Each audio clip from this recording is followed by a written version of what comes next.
I would request you to keep your questions for the last 10 minutes since it's a subtle topic. It is a sequential thought flow.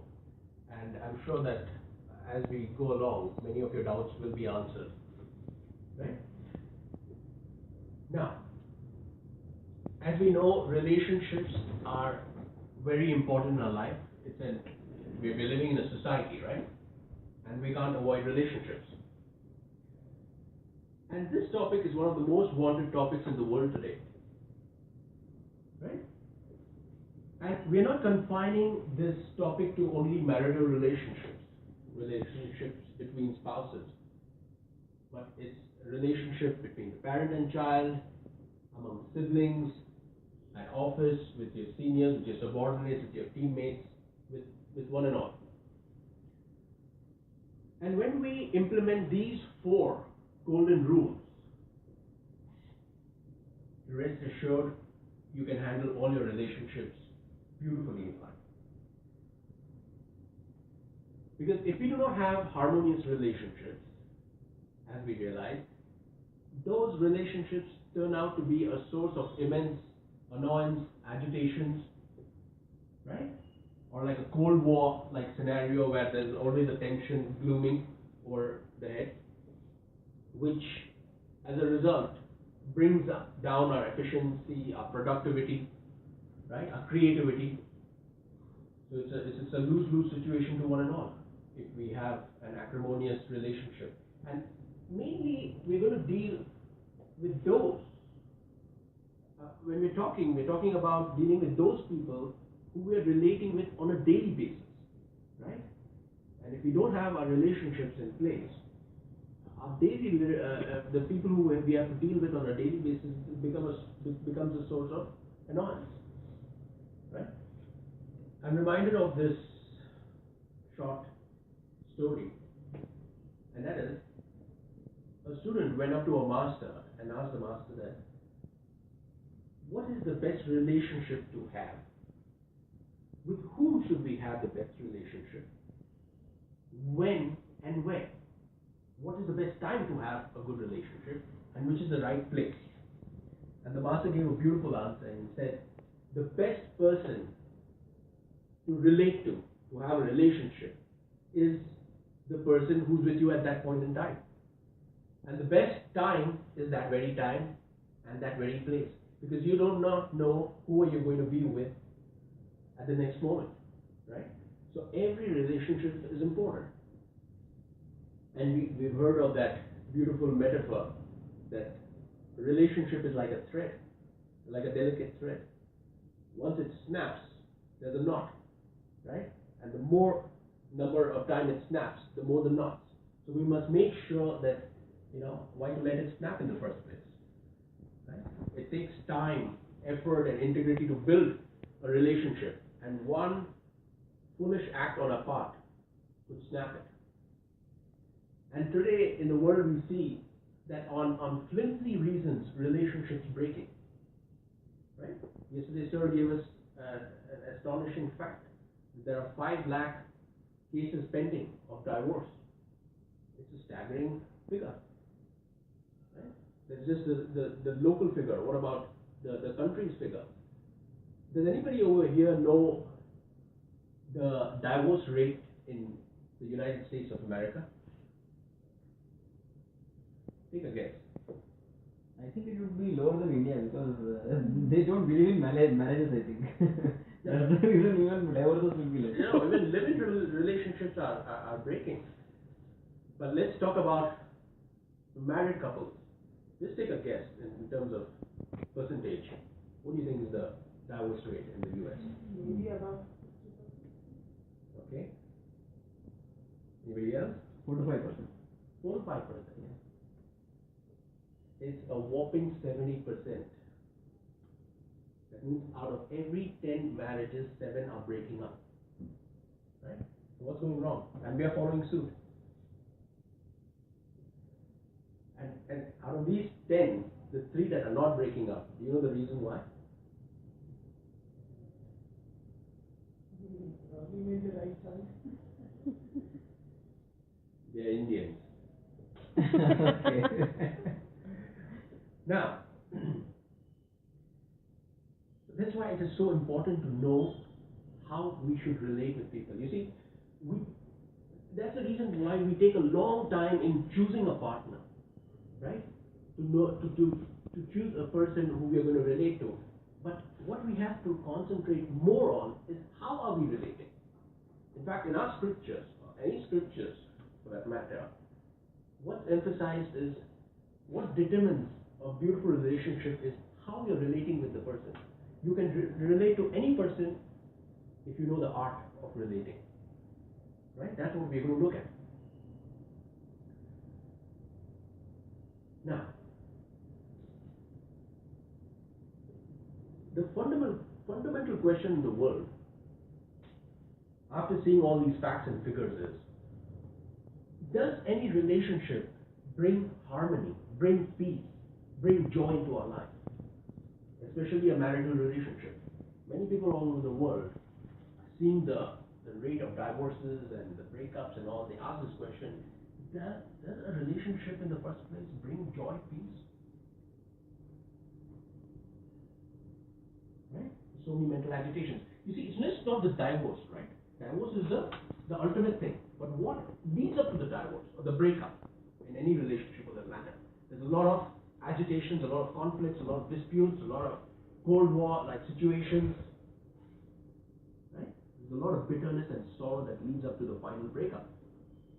And today, as we know, the maximum number of jokes online, on Twitter, on social media is on what? On? Marriage, right? I'm reminded of a few. Why do couples hold hands before they get married? Boxers shaking hands. Right. Just a formality. Like just as boxers when they shake hands before the fight begins. Experience speaks, huh?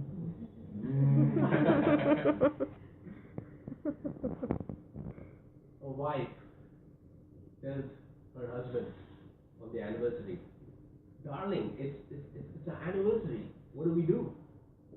The husband says, "Let us stand up in silence for 2 minutes." Right? And another common joke: the first year after marriage, the man speaks and the woman listens. The second year, the woman speaks and the man listens. And then henceforth, the neighbors listen. Right? So, the basic question is marriage or any relationship, does it bring peace or harmony? Now, that is,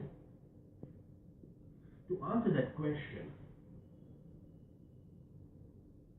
it's a pretty straightforward answer, and that is, no relationship per se can guarantee you happiness or sorrow. That's the fundamental point. No relationship, no marriage per se can guarantee you peace, joy. Right? The example that's given is a relationship or a marriage is like a big zero. It's a zero, which has no value per se. But it's the way you place it that makes all the difference. For example, I usually write this on the whiteboard. Now imagine there's number 1 and there's a decimal point. Now if you place the 0 after the decimal point, what happens?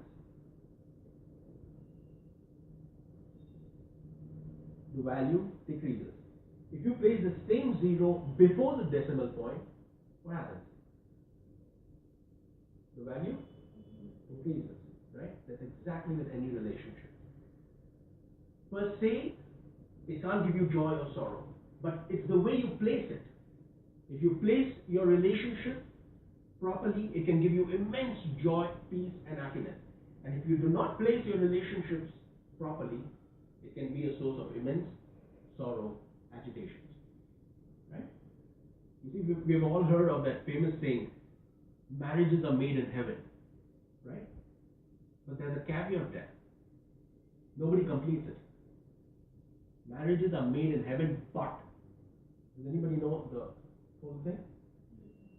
Sorry? Live on earth. Okay.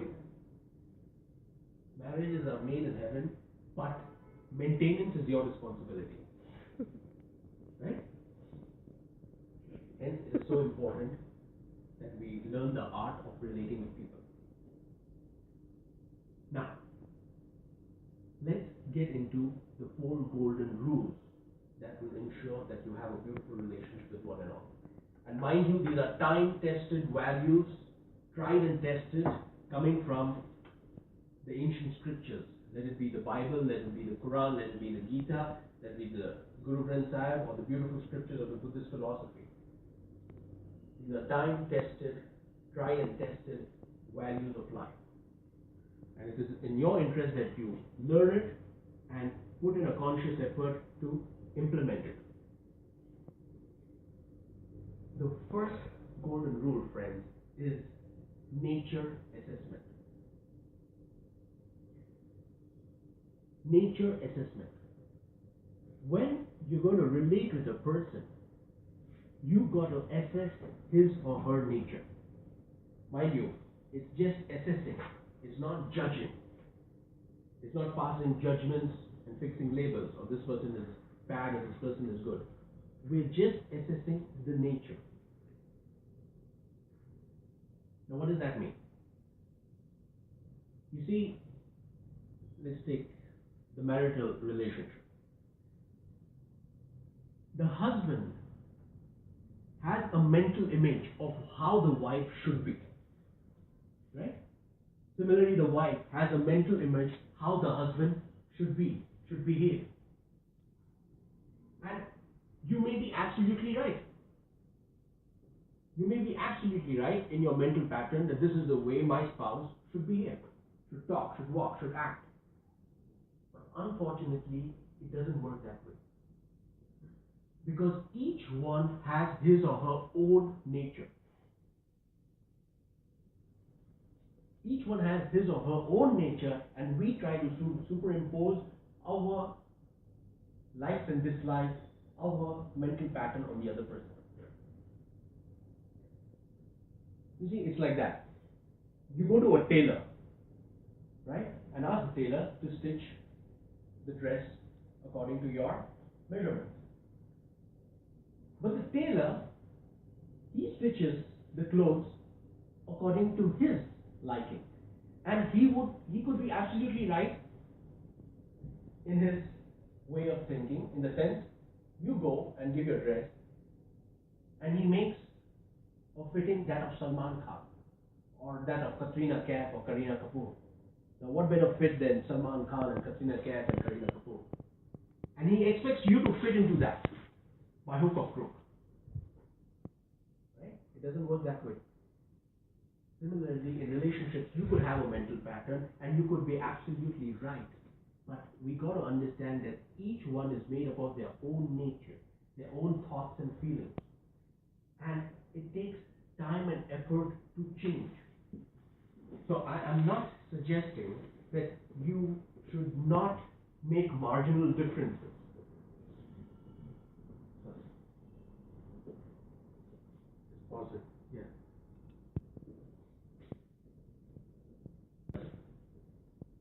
So I am by no means suggesting that you should not try to change the other person for his or her good. The person will helplessly function according to their own nature, their own feelings, their own inherent tendencies, and it takes time to change. Right? By nature, what do you mean by nature? Let's take the examples of animals. Let me magnify it. Let me take it to the extreme so that you get a clear understanding as to what does nature exactly mean. A tiger is ferocious by nature. So when it looks at a beautiful spotted deer, it doesn't say, oh, how cute, how sweet. It just jumps on the deer and tears it to bits. Right? Similarly, a cow is meek and mild. Even if you whip a cow, it doesn't turn around and say, excuse me, what are you doing? That is its nature. You look at a kitten or a puppy, you like to pick it up and fondle it. Because you know that even if you do that, it's no problem, it will accept it. But you see a cobra You're not going to pick up a cobra and say, how cute, how beautiful. It's going to bite you, right? Similarly, among humans, each one has their own nature. We got to assess it and relate to that person accordingly. You might bring in marginal differences, but you got to give that elbow room, that time, that space for the other person to change over a period of time. You see, when a train moves on its rails, when it turns, it doesn't turn at right angles. It turns slowly. That is its nature. It cannot turn at right angles. Similarly, our natures, our feelings that we ourselves have built over a period of time, it takes time to change, right? So that's the first golden rule, and very important. Otherwise, what we expect the other person to just, behave according to our mental pattern, our likes and dislikes. It doesn't work that way. Got to accept the nature of the other person and relate accordingly. The second golden rule, friends, in maintaining a beautiful relationship is acting on obligations and not rights. This is a very important point. We ought to perform our actions based on our duties, our obligations towards the other person, and not just demand and expect. If a relationship is based on demands, expectations, rights, it doesn't work. Why? Because, it's like piggyback. Somebody's always on your back, expecting, demanding. After some time, you want that person to lay off your back, right? How much are you going to cater to the incessant demands of the other person? But if a husband works on obligations, what are my duties towards my wife? Similarly, the wife thinks in terms of her duties towards the husband. What are my obligations? What are my duties towards him? And what are our duties, our obligations in any relationship is advancing the good of the other person, right? At all levels of the personality. At the physical level, how can I be of help to improve the health of my partner? Similarly, at the mental level, how can I help to make the emotions more chaster? At the intellectual level, how can I help the other person to become more intellectual? So on and so forth. So when each partner functions on their obligations, how can I be of help rather than demanding, expecting, claiming their rights? Then alone you can have a relationship, a good relationship, if it is based on duties, obligations. Right? The third golden rule. The first one was what? Assess the nature of the other person. Excellent. The second? Acting on obligations and not duties, and not right. Not right. And now the third one is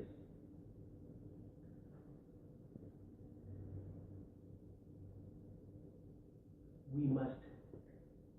Now this point is what motivates us to implement the prior two. And that is, we must engender true love, pure love, and not pseudo love, not hypocritical love. Now what does that mean? You see, love is the most purest of emotions, right? And especially between two partners in a marital relationship, it used to be the purest form of love. And today we see it has turned out to be the most selfish form of love. So what's going wrong? You see, even in our life, in our personal life,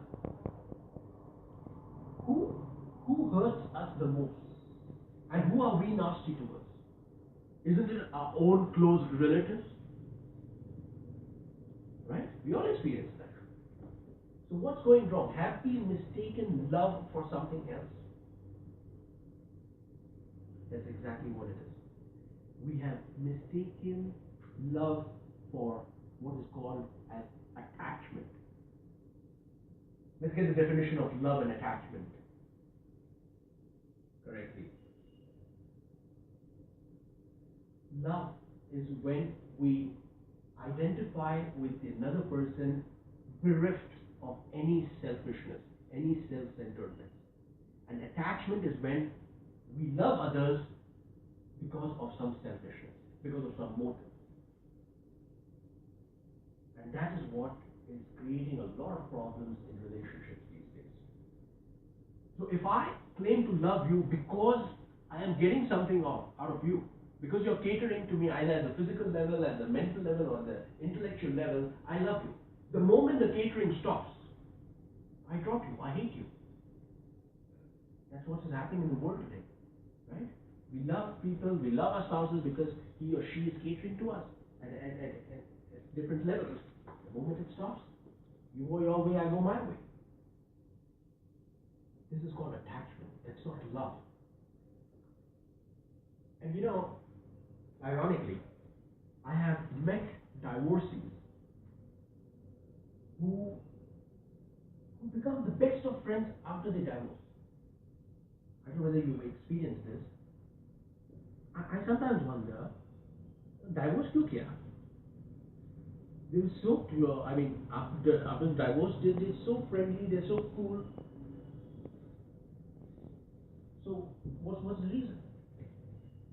What do you think? Why did they become so good friends after the divorce? You see that here, and especially in the Western world, it's quite prominent. What do you think? Have you come across such a situation? You see divorcees very friendly after the divorce? Maybe there are no more expectations. Precisely. That pulling, that expectations, that attachment, that selfishness is no more, and then they start seeing the love aspect in the relationship. When they were married, expectations, demands, pulling each other, selfishness, right? Which led to the breakup. So, the third golden rule is, let us engender true love, pure love, and not pseudo love. And the fourth and final golden rule, friends. My masters asked us to repeat this. So I would request you to do the same. So allow me to be a good student of my master.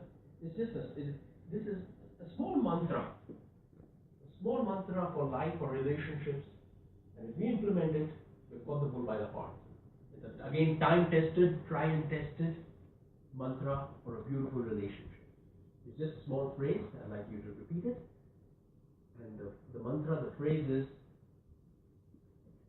give the maximum to each other. Can you please repeat it? Give the maximum to each other and expect the least from each other. and expect the least from each other. Right? The time-tested, try-and-tested value for a beautiful relationship. Give the maximum to each other and expect the least from each other. That is how a relationship blooms.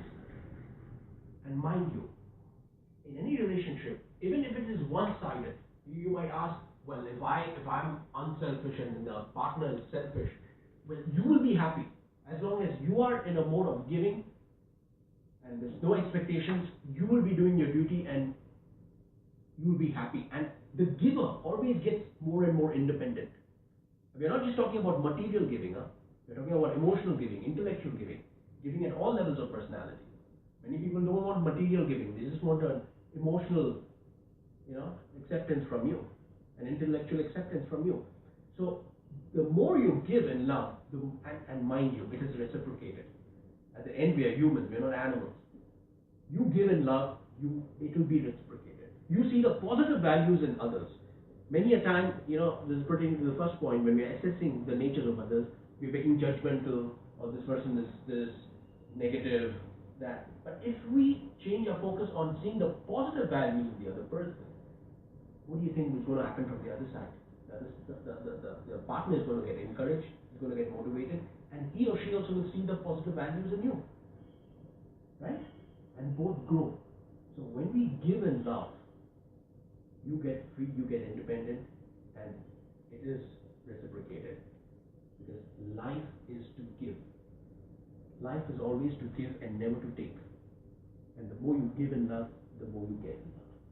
Right? So to conclude, to summarize, the 4 golden rules to have a beautiful relationship with one and all is nature assessment, number 1, not being judgmental, but assessing and accepting the other person, giving time and that elbow room for the other person to change. Change doesn't happen over time. Number 2, operate on obligations, on duties, rather than expectations, demands, rights. Number 3, engender pure love, true love, and not pseudo love. And finally, what's the mantra? And expect. Thank you very much. Any questions? We can open the floor for a question answer session.